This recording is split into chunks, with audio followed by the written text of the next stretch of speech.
हमने देखी है वो एक शुरुआत है। मुझे लग रहा है कि मार्केट्स डेफिनेटली वेट करेगा कि कितना और कंसिस्टेंट फॉल आता है, क्योंकि नॉर्मली क्या होता है कि एक दिन की गिरावट से मार्केट्स डेफिनेटली एक्साइट होते हैं, बट डेफिनेटली अगर ये कंटिन्यू होता है तो डेफिनेटली जो एफएमसीजी सेक्टर है, स्पेशली जो बिस्किट सेक्टर है, जो बेसिकली हाउस होल्ड प्रोडक्ट्स का सेक्टर है, स्पेशली अगर हम गोदरेज कंज्यूमर प्रोडक्ट्स की बात करें, तो मुझे लग रहा है कि ऐसी कंपनीज में जो कमोडिटी प्राइसेस काफी बढ़ चुके थे, उनके लिए पहले क्वार्टर्स में मार्जिन काफी हिट हो चुका था।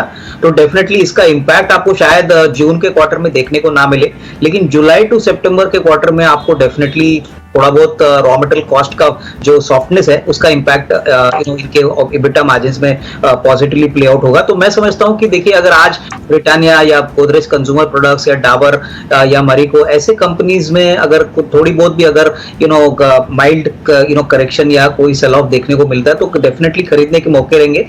मेरे ख्याल से आई थिंक एफएमसीजी में वॉल्यूम ग्रोथ बहुत इंपॉर्टेंट होता है, तो होपफुली अगर मानसून भी इस साल अच्छा होता है तो वॉल्यूम ग्रोथ का तो बेनिफिट मिलेगा ही, प्लस जो रॉ मटेरियल कॉस्ट पुश का जो इंपैक्ट पहले क्वार्टर्स में था वो शायद अभी देखने को ना मिले। तो दोनों साइड से मार्जिन एनहांसमेंट और वॉल्यूम ग्रोथ, ये दोनों चीजें आपको एफएमसीजी सेक्टर में देखने को मिलेगी, और इसीलिए शायद कल एफएमसीजी में काफी अच्छी खरीदारी हुई थी, आज भी हो सकती है।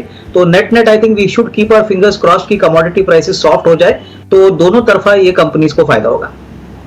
एफएमसीजी कंपनीज के अभी स्क्रीन पे आ जाएंगे, जिस हिसाब से उन्होंने प्राइस हाइक्स कर दी है, वैल्यूएशन गिर गए टॉप से। जब कमोडिटी भाव गिरेगा तो वो प्राइस कट तो कोई करता नहीं, तो यानी प्रॉफिटेबिलिटी सारी रिटेन करेंगे। तो आप किस पे बेट करना चाहेंगे वैल्यूएशंस के हिसाब से स्टॉक्स में?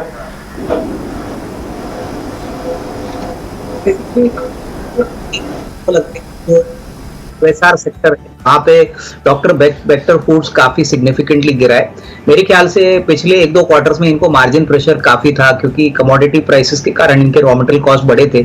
सबसे बड़ी बात ये एक इनडायरेक्ट प्ले है, मैकडोनल्ड्स और बर्गर किंग दोनों को ये काफी बड़ी मात्रा में अपना ब्रेड और बन सप्लाई करते हैं। ओवरऑल बिस्किट मार्केट में भी ये काफी अच्छी तरह से प्रेजेंट है, और ऊपरी लेवल से ये स्टॉक काफी टूट चुका है। इनफैक्ट मुझे लग रहा है कि इनके आईपीओ प्राइस से भी स्टॉक नीचे है, तो यहाँ पे अच्छा एक वैल्यू अपसाइड पॉसिबल है।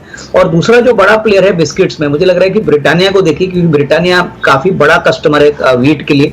अगर व्हीट के कीमतें गिरती है तो डेफिनेटली वॉल्यूम ग्रोथ तो आएगा ही, बट ओवरऑल मार्जिन में काफी एनहांसमेंट होगा। तो आई वुड प्रेफर जो B2C वाले कस्टमर्स है इनके, आई मीन जो बिजनेसेस है, वहां पे ज्यादा फोकस करिए, क्योंकि वहां पे प्राइस इंक्रीज का जो बेनिफिट है वो उनके पास रहेगा। जो B2B प्लेयर्स है ज्यादातर, वहां पे उनको थोड़ा बहुत जो बेनिफिट मिलता है रॉ मटेरियल का वो पास थ्रू करना पड़ेगा।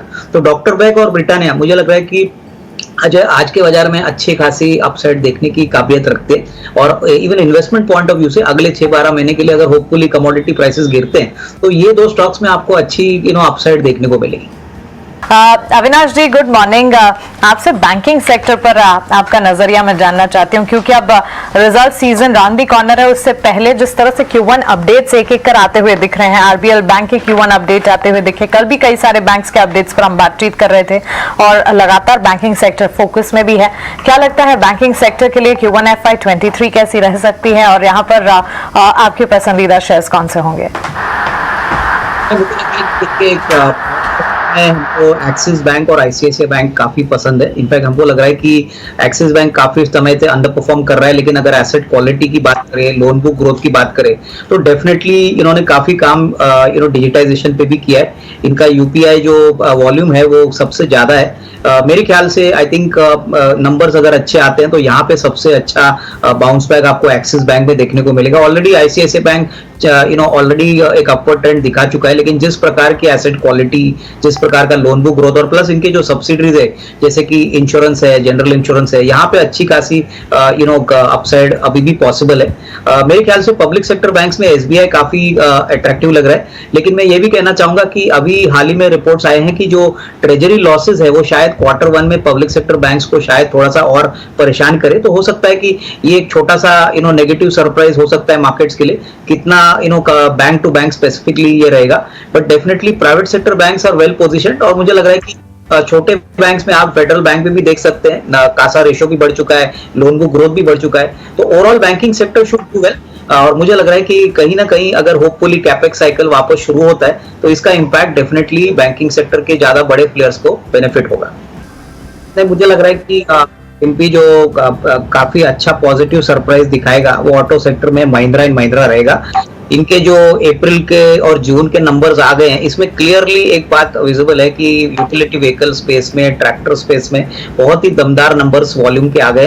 प्लस मुझे लग रहा है कि रॉ मटेरियल कॉस्ट इन्फ्लेशन भी इन्होंने बहुत अच्छी तरह से मैनेज किया है। तो ये जो कंपनी है जब Q1 सबमिट करेगी, मेरे ख्याल से नंबर्स पिछले क्वार्टर के हिसाब से बहुत sequential as well as YOY बहुत ही दमदार नंबर आएंगे। और मुझे लग रहा है कि यहाँ से भी सिग्निफिकेंट रीरेटिंग के लिए जगह है, क्योंकि आने वाले दिनों में कॉस्ट पुश इन्फ्लेशन जो अगर कम होता है, स्टील की कीमतें कम होती है, तो इनको डेफिनेटली इसका फायदा मिलेगा। तो M&M मुझे लग रहा है कि इस लेवल से भी